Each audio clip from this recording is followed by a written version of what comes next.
Hello student, मैं आपका शिक्षक मित्र आपका आपके यूट्यूब चैनल जिसका नाम class 10th math and science है, मैं आपका हार्दिक स्वागत करता हूं।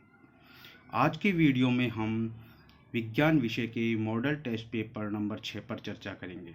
इससे पूर्व हम 1 से लेके 5 तक के मॉडल टेस्ट पेपरों की चर्चा कर चुके हैं। यदि आपने वो वीडियो अभी तक नहीं देखे हैं तो मुझे फॉलो करके मेरे चैनल को सब्सक्राइब करके वो वीडियो भी आप देख सकते हैं। तो चलिए बिना देरी किए मॉडल टेस्ट पेपर नंबर 6 पर चर्चा अपनी शुरू करते हैं। हमारा पहला प्रश्न है, जैव उत्प्रेरक कहलाते हैं। देखिए शब्द है जैव उत्प्रेरक, दो शब्द हैं जैव और उत्प्रेरक, अर्थात जीवों में होने वाली जो जैविक क्रियाएं होती हैं जैसे श्वसन है, पाचन है, उत्सर्जन है, इनको बढ़ाने वाले जो भी रस हैं, जो भी पदार्थ हैं, उन्हें हम जैव उत्प्रेरक कहते हैं और ये कार्य हमारे शरीर में एंजाइम करते हैं।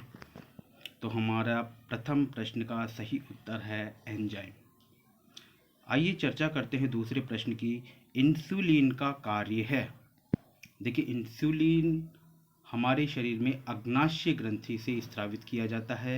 अग्नाशय ग्रंथि हमारे शरीर की एकमात्र ऐसी ग्रंथि है जो अंतःस्रावी भी है और बहिस्रावी भी है, और यही अग्नाशय ग्रंथि हमारे शरीर में इंसुलिन हार्मोन का स्त्रवण करती है और ये इंसुलिन हार्मोन हमारे शरीर में रक्त में शर्करा स्तर का नियमन करता है। इसकी कमी हो जाने से हमारे शरीर में या रक्त में शर्करा की मात्रा बढ़ जाती है, जिसे हम मधुमेह या डायबिटीज रोग कहते हैं। तो इंसुलिन का कार्य है रक्त में शर्करा स्तर का नियमन। हमारा वह उत्तर बिल्कुल सही है।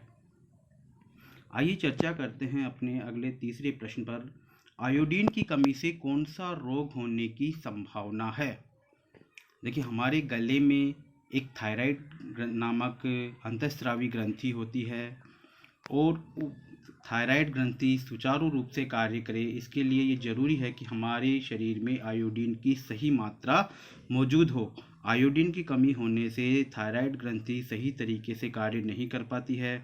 उस स्थिति में हमारा गला सूज करके लटक जाता है और इस रोग को हम गाइटर, गलघोटू या गलगंड रोग कहते हैं। तो आयोडीन की कमी से होने वाला रोग हमारा गाइटर है। चलिए आगे वाले प्रश्न की चर्चा करते हैं। संकरण टी और cross double T small T से संततियों का अनुपात होगा। देखिए इसमें जो कैपिटल टी स्मॉल टी है वो अशुद्ध लंबा पौधा है, और जो डबल टी जो संयुग्मजी स्थिति है दूसरी स्मॉल, जिसमें दोनों स्मॉल टी हैं, वो शुद्ध बोना है। अर्थात अशुद्ध लंबे पौधे का यहाँ पर शुद्ध बोने पौधे से क्रॉस किया जा रहा है, तो संततियों का अनुपात 1:1 होगा। अर्थात एक अशुद्ध लंबा और एक शुद्ध बोना। इस प्रश्न को मैंने इस वीडियो के अंत में बहुत ही अच्छी तरीके से उसकी व्याख्या की है। आप वहां जाकर के इसे अच्छी तरीके से समझें, तो वीडियो के अंत तक बने रहें और वहां इसे देखें। चलिए चर्चा करते हैं अगले प्रश्न की। डायोप्टर मात्रक है। देखिए डायोप्टर जो है यह लेंस की शक्ति का मात्रक है। लेंस की शक्ति का मात्रक है। अर्थात लेंस की शक्ति किसे कहते हैं। लेंस की शक्ति की परिभाषा होती है कि लेंस द्वारा प्रकाश की किरणों को अभिसारित और अपसारित करने का जो सामर्थ्य होता है उसे हम लेंस की शक्ति कहते हैं। इसका जो संकेत होता है वो P होता है और इसका जो मात्रक होता है वो डायोप्टर होता है। मात्रक जिसमें हम इसको नापते हैं, जैसे कोई भी वस्तु तोलते हैं तो वो किलोग्राम में तोलते हैं, कोई भी वस्तु अगर हम द्रव चीज़ है तो उसे लीटर में मापते हैं। इसी प्रकार से अगर हमें लेंस की शक्ति को नापना है तो उसका मात्रक डायोप्टर होता है। इसी प्रश्न को भी पीछे बहुत ही अच्छी तरीके से इसकी व्याख्या की गई। देखिए जो प्रश्न मुझे ऐसे लगते हैं कि इनकी व्याख्या करना ज़्यादा उपयुक्त होता है, उनकी व्याख्या मैं मेरे हर वीडियो में पीछे करता हूँ। तो आप उसे अच्छे से देखें। केवल मात्र रटना ही अपना उद्देश्य नहीं होना चाहिए, उसके पीछे कौन से तथ्य हैं उन तथ्यों को समझना ही हमारा उद्देश्य होना चाहिए, क्योंकि वही चीज़ हमारे मस्तिष्क में चिरस्थायी बैठती है। अन्यथा रटा हुआ जो ज्ञान है वो कुछ समय के लिए रहता है, उसके बाद में वो हमारी मेमोरी से, हमारी स्मृति से हट जाता है। तो हर चीज़ को समझें, और मेरा भी यही प्रयास होता है कि जो भी चीज़ आपको समझाने वाली हो उसे मैं अच्छे से उसकी व्याख्या करता हूँ। तो अंत तक बने रहें वीडियो में। कांच के एक त्रिभुज प्रिज्म में होता है।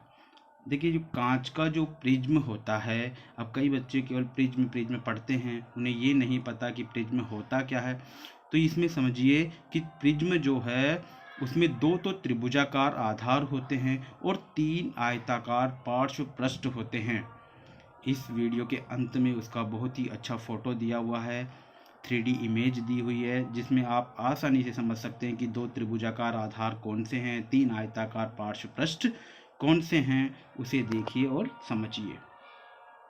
चलिए अगला प्रश्न है, ओम गुणा मीटर निम्न में से किस राशि का मात्रक है?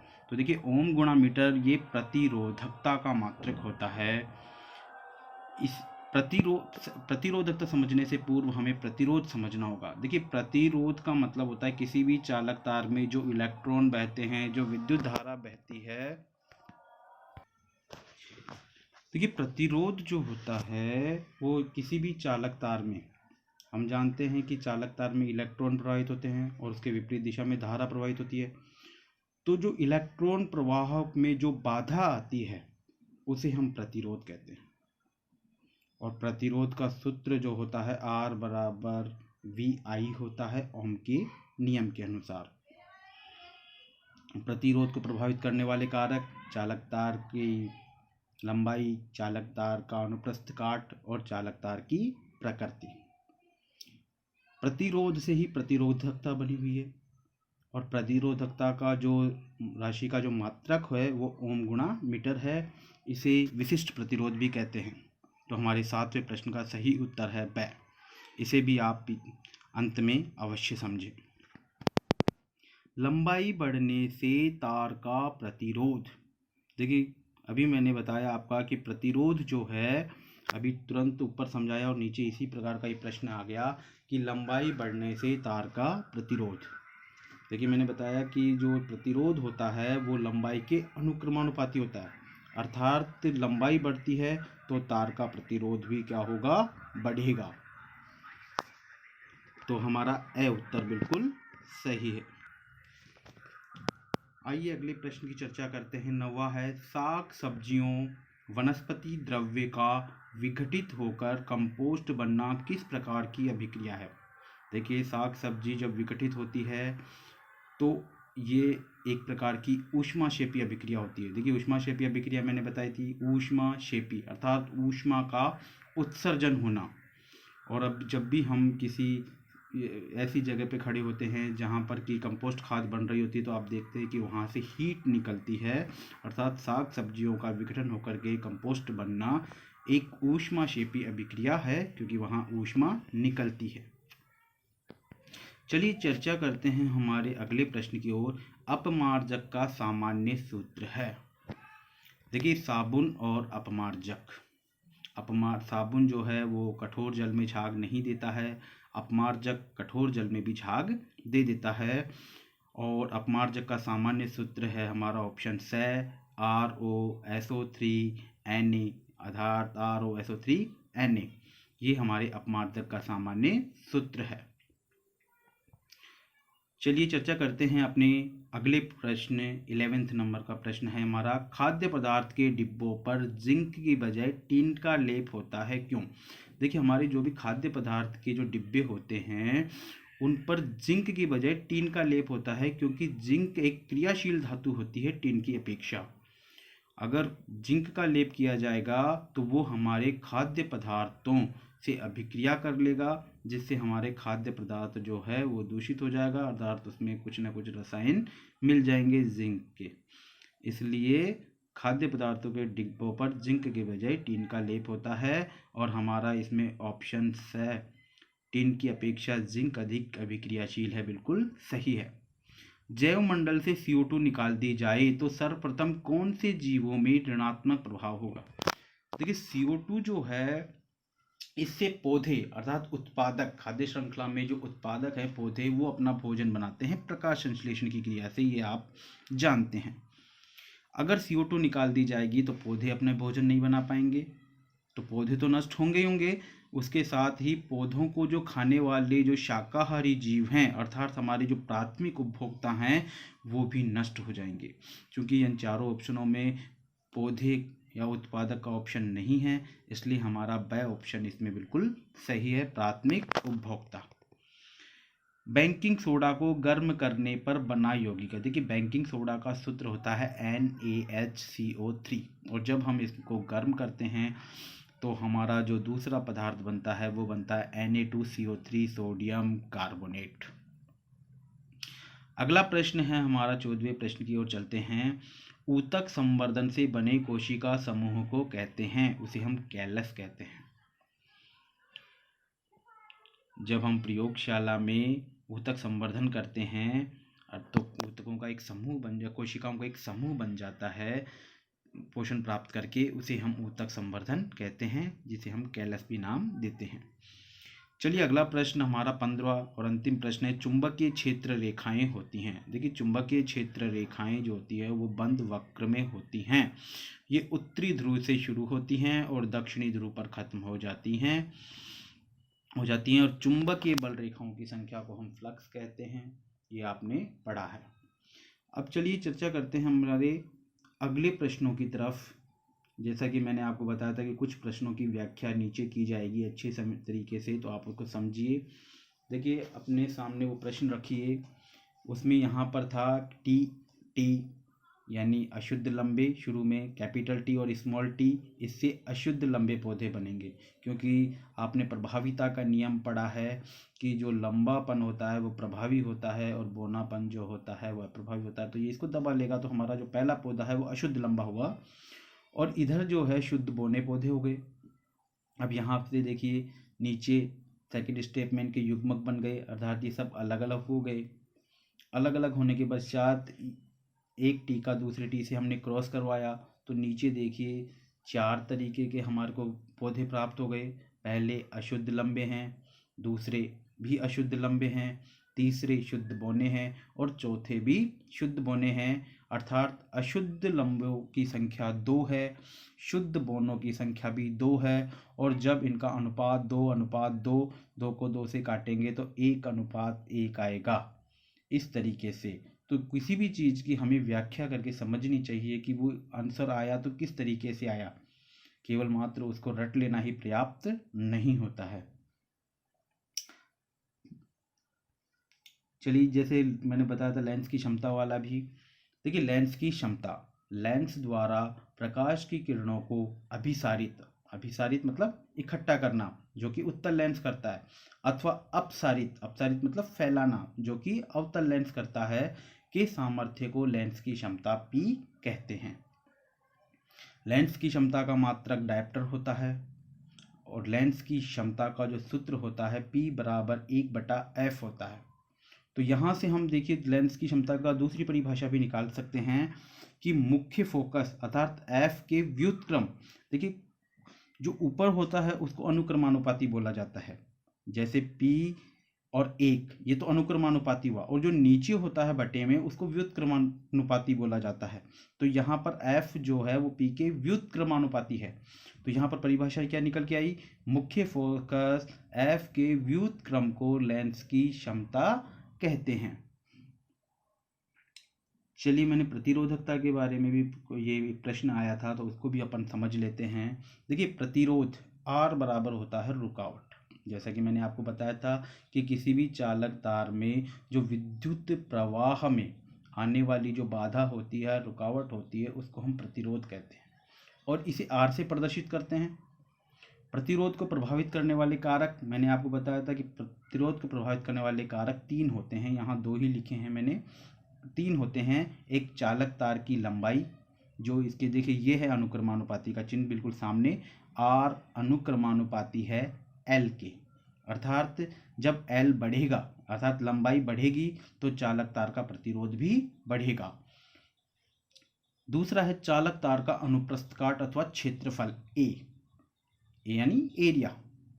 तो जब R जो होता है इसके व्युत्क्रमानुपाती है, इसका तात्पर्य क्या है कि अगर A बढ़ेगा अर्थात मोटाई बढ़ेगी तो प्रतिरोध कम हो जाएगा। तो इन दोनों को हमने एक ही में अगर करेंगे तो R इस प्रोपोर्शनल, L ऊपर आ जाएगा और A नीचे आ जाएगा।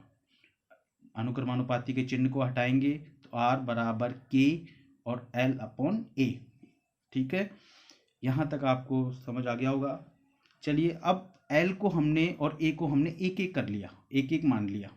तो जब हम L और A का एक एक मान रखेंगे तो R का मान क्या हो जाएगा, K। R का जो मान हो जाएगा भाई एक बटा एक करेंगे तो एक बटा एक करेंगे तो एक ही होगा, तो R का मान जो हो जाएगा वो L और A एक दूसरे से कट जाएगा, तो R का मान जो होगा वो K हो जाएगा। प्रतिरोधकता की अब यहाँ से परिभाषा निकल के आती है। देखिए, यदि चालक तार की लंबाई 1 मीटर है तथा उसका क्षेत्रफल 1 वर्ग मीटर है तो उस तार का जो प्रतिरोध होता है उसे ही उसकी प्रतिरोधकता या विशिष्ट प्रतिरोध कहते हैं। तो ये विशिष्ट प्रतिरोध की परिभाषा या प्रतिरोधकता की परिभाषा आप लिख सकते हैं। इसके अलावा प्रतिरोधकता की एक परिभाषा और है, प्रतिरोधकता पदार्थ का वह गुण है जो ये दर्शाता है कि वह कितनी तीव्रता से धारा के प्रवाह यानी बहने का विरोध करता है। इसे विशिष्ट प्रतिरोध भी कहते हैं और इसे हम K से प्रदर्शित करते हैं। अब वहाँ जो प्रश्न था वो इसके मात्रक से संबंधित प्रश्न था कि इसका मात्रक ओम इंटू मीटर होता है। वो कैसे आया है उस चीज़ को समझिए आप कि वो ओम मीटर कैसे आया।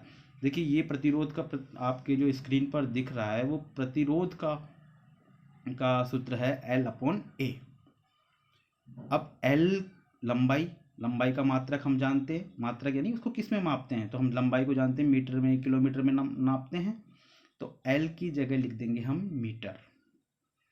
और A क्षेत्रफल हम जानते हैं वर्ग मीटर में नापते हैं, जैसा कि आपने गणित में पढ़ा होगा, तो A की जगह हम लिख देंगे मीटर स्क्वायर, जैसा कि ये नीचे दिख रहा है। तो ओम देखिए यहाँ पर R बराबर K L अपॉन A आ गया। अब हम K को तो इस तरफ लिखेंगे, जैसे अपन पक्षांतरण करते हैं गणित में, समीकरणों का पक्षांतरण करते हैं ना, तो इसी प्रकार से पक्षांतरण करेंगे। तो जब A दूसरी तरफ जाएगा तो A तो ऊपर चला जाएगा और L जब दूसरी तरफ जाएगा तो L कहाँ आ जाएगा, नीचे आ जाएगा। तो हमारा K का जो सूत्र बनेगा वो R A अपॉन L बन जाएगा। अब यहाँ पर हम इनका मान फिट करते हैं। देखिए, R प्रतिरोध, इसका जो मात्रक होता है वो ओम होता है, तो R की जगह हमने ओम लिख दिया, गुणा A का जो मात्रक होता है वो मीटर स्क्वायर होता है क्षेत्रफल का, चलिए लिख दिया, बटा L का जो मात्रक होता है वो मीटर होता है, चलिए मीटर से मीटर काट देते हैं, कट गया, तो नीचे वाला मीटर तो कैंसिल हो गया। तो अब हमारा जो सूत्र बन के आया वो बन के आ गया प्रतिरोधकता बराबर ओम गुणा मीटर। इस तरीके से ये होता है कि प्रतिरोधकता का सूत्र ओम गुणा मीटर होता है। केवल मात्र रट लेने से ही ये हमें समझ नहीं आ पाएगा और वो रटा हुआ ज्ञान हमारे कोई काम भी नहीं आता है। चलिए, साबुन के बारे में भी चर्चा हुई थी। आज का वीडियो काफ़ी लंबा हो रहा है, लेकिन हमें ज्ञान चाहिए तो कुछ इंतज़ार करना पड़ता है। देखिए, साबुन उच्च अणुभार वाले कार्बनिक वसीय अम्लों के सोडियम या पोटेशियम लवणों को साबुन कहते हैं। ये साबुन की परिभाषा है। क्या है, एक बार वापस से रिपीट कर देता हूँ। उच्च अणुभार वाले कार्बनिक वसीय अम्लों के सोडियम या पोटेशियम लवणों को साबुन कहते हैं। अब देखिए इसका सूत्र R, शुरू में R है, ये उच्च अणुभार वाला कार्बनिक वसीय, ठीक है, ये उच्च अणुभार वाला कार्बनिक यौगिक है R। देखिए, इस सूत्र से ही आप परिभाषा बना सकते हैं, परिभाषा से ही सूत्र बना सकते हैं। COO ये वसीय अम्ल है और इसके बाद में हम या तो सोडियम लगाएंगे या पोटेशियम लगाएंगे। तो सोडियम लगाएंगे तो ये सोडियम का लवण बनेगा, और पोटेशियम लगाएंगे तो पोटेशियम का लवण बनेगा। अब इनमें अंतर क्या है सोडियम और पोटेशियम का? देखिए सोडियम लगता है तो वो कपड़े धोने वाला, ये जो धोने वाला कपड़े धोने वाला साबुन बनता है, और अगर पोटेशियम लगता है तो वो हमारे नहाने वाला साबुन बनता है। ये देखिए पामेटिक अम्ल, स्टेरिक अम्ल, जिसमें देखिए ये उच्च अणुभार वाले हैं, अर्थात इसमें कार्बन की संख्या बहुत ज़्यादा है, 15 है, 17 है, 1-2 से काम नहीं चलता है। तो ये वसीय अम्ल या तो जांतव वसा होते हैं या वनस्पति तेलों से बनते हैं, अर्थात जंतु वसा होती है या वनस्पति तेलों से बनते हैं। अपमार्जक की चर्चा करते हैं हम। अपमार्जक क्या होते हैं? देखिए अपमार्जक की परिभाषा उच्च अल्कोहल के हाइड्रोजन सल्फेट व्युत्पन्न के सोडियम लवण अपमार्जक कहलाते हैं। तो ये देखिए अपमार्जक का सूत्र हो गया सोडियम लॉरेल सल्फेट। अब नेक्स्ट प्रश्न, इंपॉर्टेंट प्रश्न आ जाता है, साबुनीकरण किसे कहते हैं? देखिए साबुन बनाने की क्रिया को हम साबुनीकरण कहते हैं। सीधी सी बात है, साबुन बनाने की क्रिया को साबुनीकरण कहते हैं। अब जैसे इसमें एक तो वसीय अम्ल हो गए, उसमें हमने क्षार मिला दिया, गर्म कर दिया, तो उससे हमारा साबुन बन जाएगा और बन जाएगा हमारा ग्लिसरॉल। तो आशा करता हूँ कि ये चीज़ें आपको समझ में आ रही हैं। ये देखिए आप प्रिज्म का डायग्राम, ये है प्रिज्म हमारा। अब आपको दिख रही है कि जो बिल्कुल सामने दिख रही है लाल सरफेस, ये त्रिभुज है, और एक त्रिभुज इसके जस्ट पीछे होगा। तो त्रिभुज कितने हो गए? 2। और जो पीली स्क्रीन पर दिख रहा है ये आपका आयत है। तो एक आयत तो ये है, और एक आयत है नीचे, और इसी प्रकार का एक आयत दूसरी तरफ होगा, जैसे कि ये 3 डायमेंशनल, ये देखिए आप नीचे है, साइड में है, और 2 त्रिभुज हैं। तो 2 त्रिभुज और 3 आयत एक प्रिज्म का निर्माण करते हैं। प्रिज्म जो है प्रकाश का वर्ण विक्षेपण करने का कार्य करता है, अर्थात उसको 7 रंगों में विभाजित करता है, इंद्रधनुष का निर्माण करता है। अगर आप चैनल पर नए हैं तो प्लीज़ इसको लाइक करें, सब्सक्राइब करें, शेयर करें। कोई चीज़ अगर आपको समझ नहीं आ रही हो तो कमेंट करें, और अगर वीडियो अच्छा पसंद आया हो तो उसके बारे में भी कमेंट करें। आपके कमेंट बहुत ही इम्पोर्टेंट है, नॉलेज ज़्यादा इम्पोर्टेंट है। बजाय हमेशा यही बोलता हूँ, कोई भी चीज़ रटिए मत, रटने से कुछ नहीं होगा। विज्ञान बहुत ही आसान विषय है, अगर आप इसको समझ करके चलते हैं। आपको याद करने की, यानी इसको याद नहीं, ज़्यादा से ज़्यादा इसे समझें। तो आज का ये वीडियो हमारा समाप्त होता है। धन्यवाद।